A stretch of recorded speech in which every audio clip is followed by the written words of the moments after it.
بانسری جس کا نغمہ تمہاری روح کو تسکین دیتا ہے وہی بانس کا ٹکڑا نہیں ہے جس کا مغز چاقو سے کھود کر نکالا گیا تھا اور جس کا سینہ چھری سے کریدا گیا تھا۔ جب تم مسرت سے معمور ہو تو اپنے دل کی گہرائی میں بغور دیکھو، تم پاؤ گے کہ وہی چیز تمہارے دل کو رنج دے رہی ہے جو تمہیں مسرور بھی کرتی ہے۔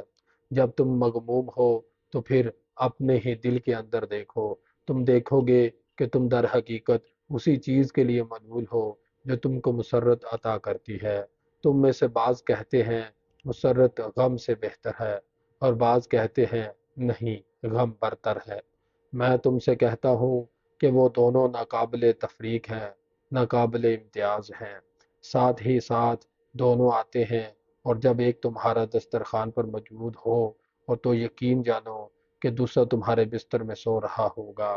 سچ ہے کہ تم ترازو کی وہ ڈنڈی ہو جو ان دونوں پلوں کو اٹھائے رہتی ہے۔ جب زندگی کا خزانہ دار ترازو کو ہاتھ میں لے کر اپنا سونا چاندی تولتا ہے تو دونوں پلڑے ہلتے ہیں اور ڈنڈی اس کے ہاتھ کے نیچے ہوتی ہے جو خزانہ دار ہے۔